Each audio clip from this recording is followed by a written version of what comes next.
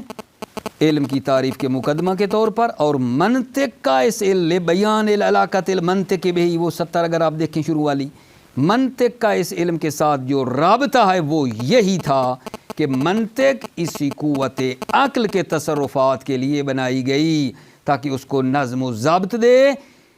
اس خوف کے پیش نظر وضع کیا گیا علم منطق کو کہ کہیں وہم اور خیال کی طاقتیں آ کر پر اثر انداز نہ ہوں اور انسان کی یہ قوت عقل صراط مستقیم سے منحرف نہ ہو جائے۔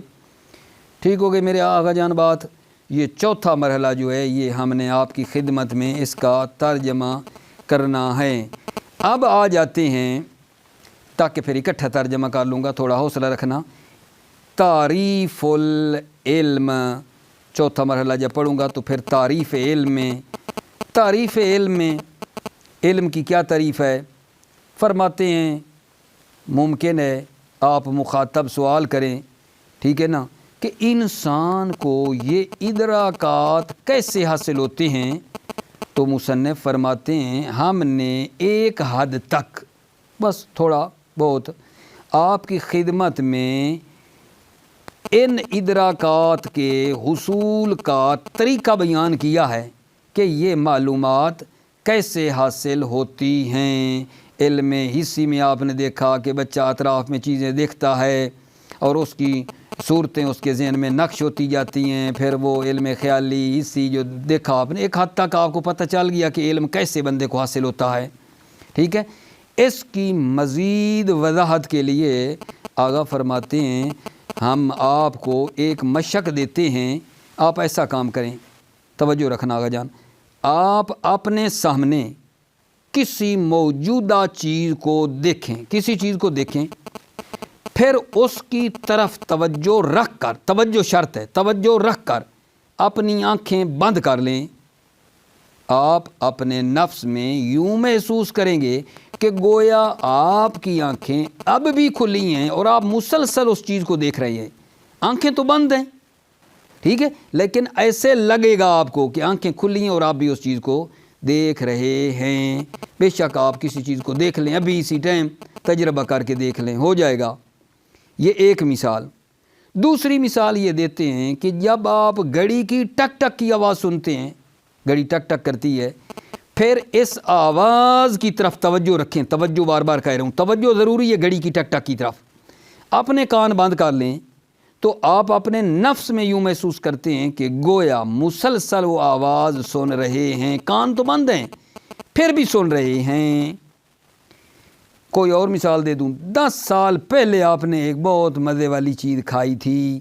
اس کی تصویر ذہن میں جب لاتے ہیں،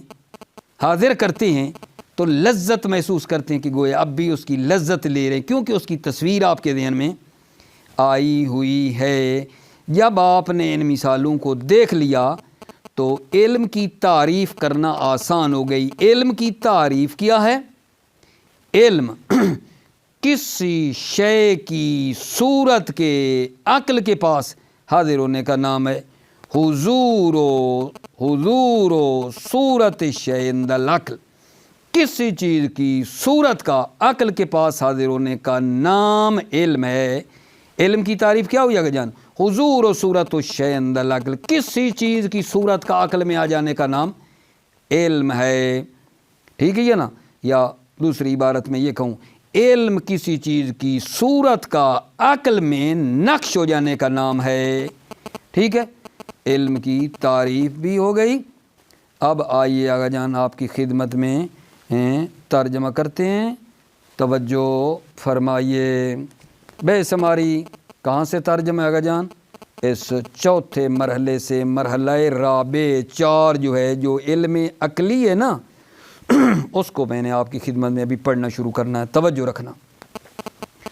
بسم اللہ الرحمن الرحیم، توکلت علی اللہ ثم یذهب هو الانسان فی طریقہ وحدہ متمیزا عن الحیوان بقوت العقل والفکر التي لا حد لها ولا نہایہ۔ پھر انسان تنہا اپنی راہ پر چلتا ہے، ثم یذهب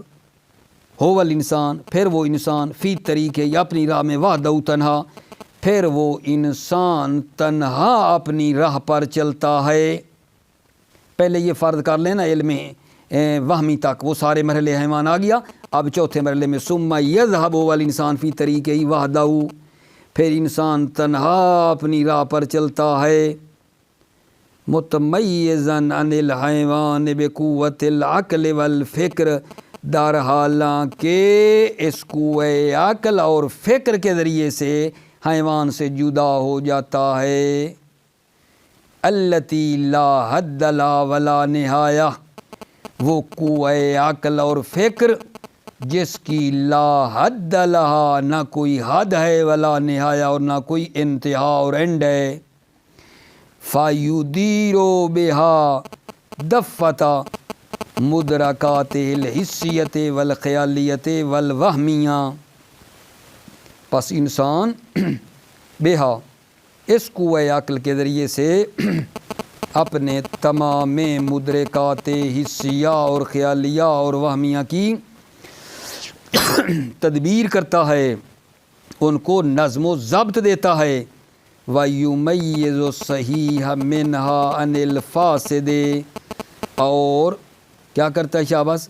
منہا، صحیح کو، منہا یہ جو مدرکات حسیہ ہیں، انسان اس صحیح کو فاسد سے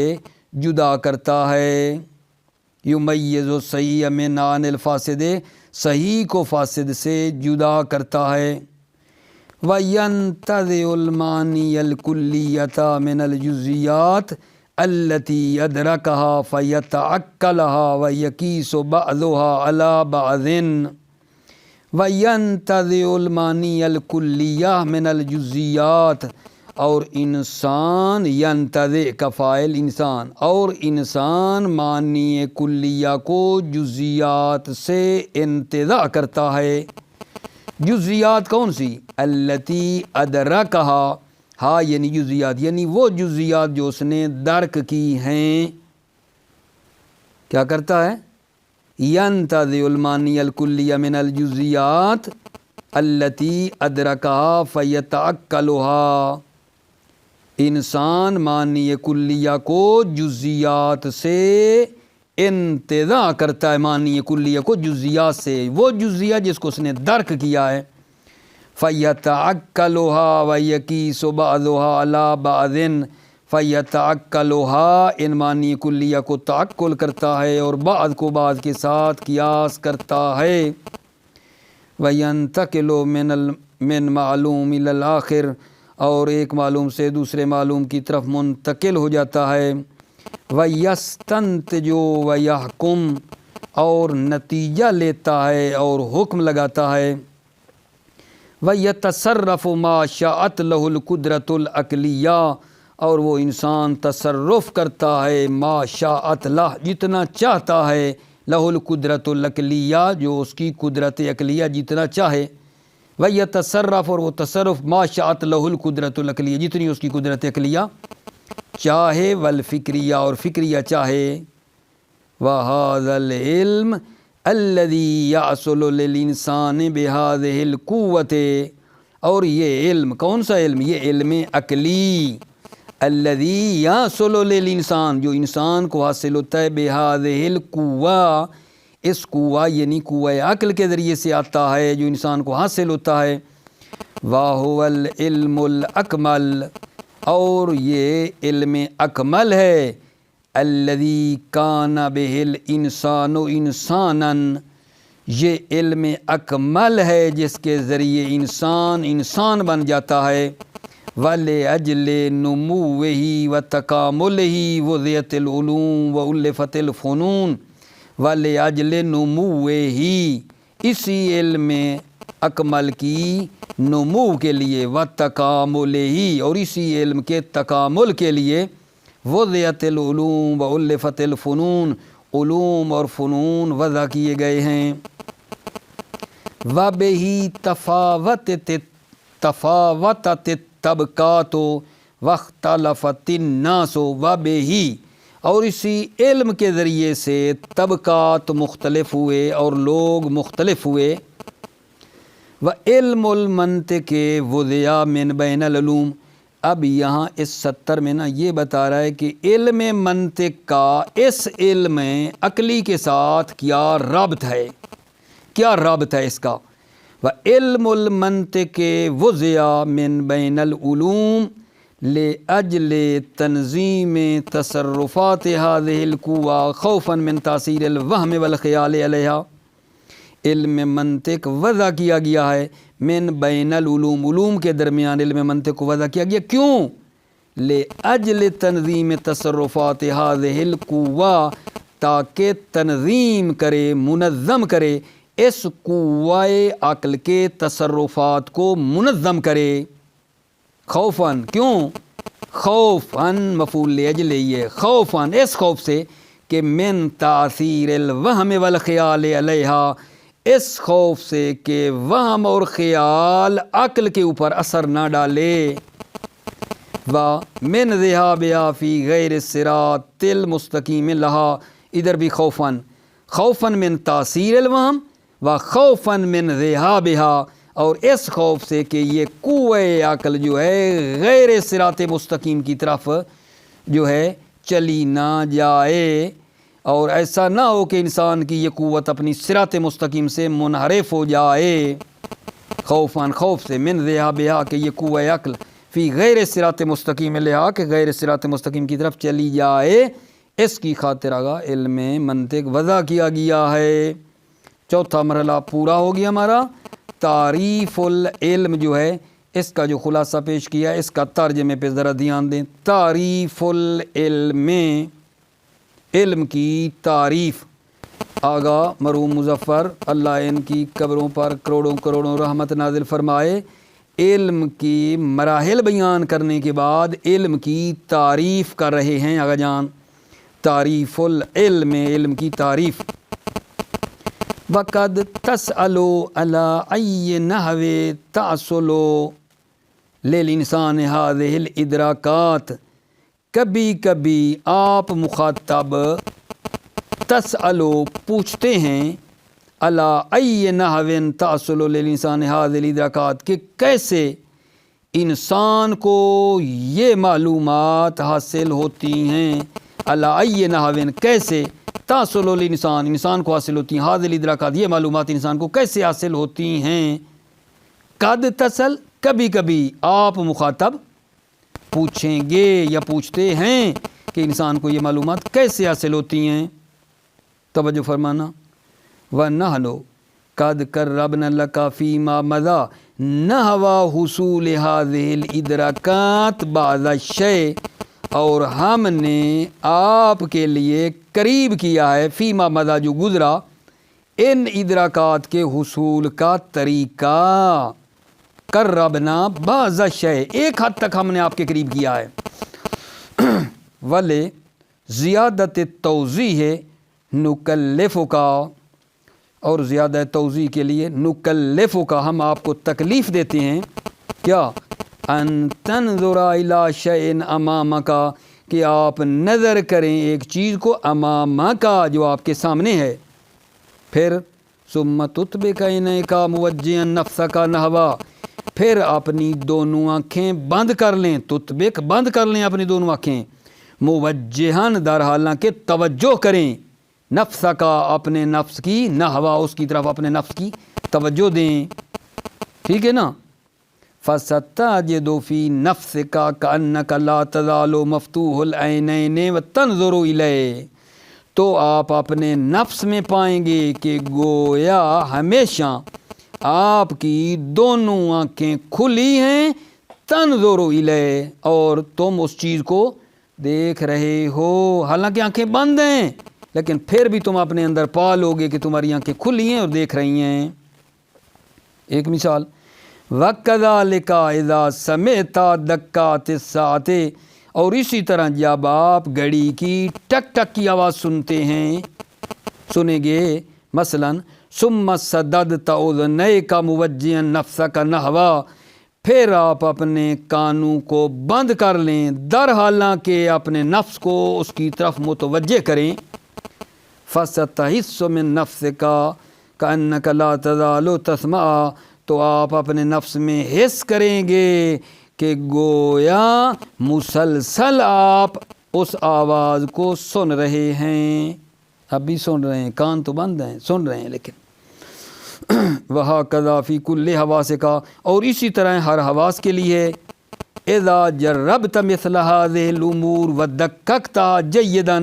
يَسْأَلُ عَلَيْكَ أَن تَعْرِفَ أَنَّ الْإِدْرَاكَ أَوِ الْعِلْمَ إِنَّمَا هُوَ انطباع صور الاشیاء فی نفسک، فرماتے ہیں جب آپ تجربہ کریں گے مثل هذه الامور، ان امور کی مثل کا جب آپ تجربہ کریں گے، توجہ، وَدَقَّقْتَهَا جَيِّدًا، دققتها، اور ان امور میں دقت کریں گے، جیداً سنجیدگی کے ساتھ، جدیت کے ساتھ، یسأل علیکا، تو آپ کے لیے آسان ہو جائے گا کیا چیز، ان تعرف ان الادراک والعلم انما هو انطباع صور الاشیاء فی نفسک، آپ پہچانیں گے کہ ادراک یا علم جو ہے اشیاء کی صورتوں کا نفس میں نقش ہونا ہے، انطباع نقش، لا فرق بین مدرکاتک فی الجمیع مراتبها، کوئی فرق نہیں ہے آپ کے مدرکات کے تمام مراتب میں، جمیع تمام مراتب میں کوئی فرق نہیں ہے، تمام مراتب حسیہ، عقلیہ، وہمیہ، خیالیہ، جو بھی تمام مراتب میں کوئی فرق نہیں ہے، کما تنطبع صور الاشیاء فی المرآت، مرآت،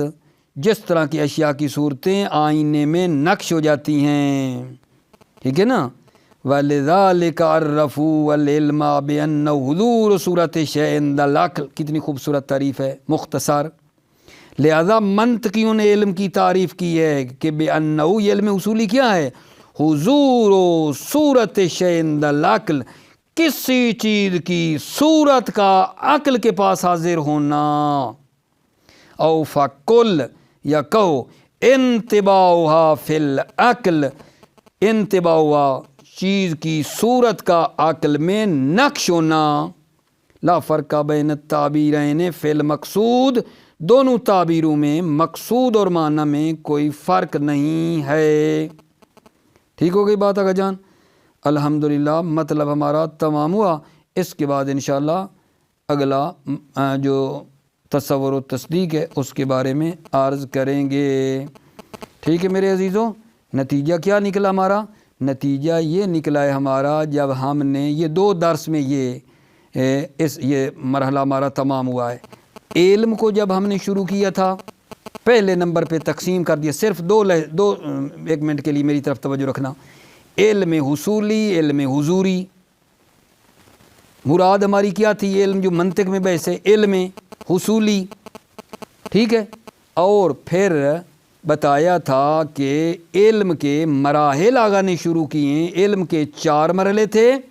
ٹھیک ہے، علم حسی، علم خیالی، علم وہمی، علم عقلی، علم وہمی تک حیوان بھی شریک تھے، علم خیالی میں انسان تھا جو مرد مجاہد بن کر آگے نکلا، حیوانات پیچھے رہ گئے، حیوان آگے نہیں آ سکے، اور اس علم عقلی میں جو ہے اس کی خصوصیات آپ کو بتائی تھیں کہ علم عقلی ہے کہ اس کی کوئی حد نہیں ہے، جتنا انسان سیکھتا جائے سیکھتا جائے سیکھتا جا سیکھتا جا سیکھتا جا، ایسا نہیں ہے کہ ایک مرحلے پہ رک جائے گا، بس ہے، جیسے گلاس فرض کریں اس میں پانی بھریں تو گلاس کی ایک حد ہوتی ہے، جب بھر جائے گا تو اوپر والا پھر نیچے لوٹ جائے گا، حتیٰ مزے کی بات یہ علم عقلی میں جتنا سیکھیں گے اتنا یہ ظرف وسیع ہوتا جاتا ہے، اس کی کوئی حد نہیں ہے، یہ بتایا ہے۔ اور دوسرا یہ بتایا ہے کہ وہ جتنے علم ہم نے پہلے حصی خیالی وہمی حاصل کی ہیں، علم عقلی آ کر ان کا ادارہ کرتا ہے، ان کی مدیریت کرتا ہے، ان کو نظم و ضبط دیتا ہے، جو صحیح ہے صحیح کو الگ کرتا ہے، فاسد کو الگ کرتا ہے۔ اور وہ جو جزئی معنی درک شدہ ہوتے ہیں، عقل آ کر، عقل کی یہ تیسری خصوصیت تھی کہ کلیات قاعدہ کلیہ اسے نکال لیتی ہے، اور علم منطق جو ہے اسی علم عقلی کے لیے وضع کیا گیا تاکہ اس کو صراط مستقیم پر لے کر رکھے، کہیں عقل صراط مستقیم سے ہٹ نہ جائے، اور یہ وہم تھا کہ خیال اور وہم کی قوتیں اس پر اثر انداز نہ ہوں۔ ٹھیک ہے، یہ بیان کرنے کے بعد، علم کے مراحل بیان کرنے کے بعد علم کی تعریف کی۔ ٹھیک، نتیجہ جو علم کی تعریف کا نکلا وہ یہ ہے کہ کسی بھی چیز کی صورت کا عقل کے پاس حاضر ہونے کا نام علم ہے۔ موفق مؤید رہیں، سلامت رہیں۔ السلام علیکم ورحمۃ اللہ وبرکاتہ۔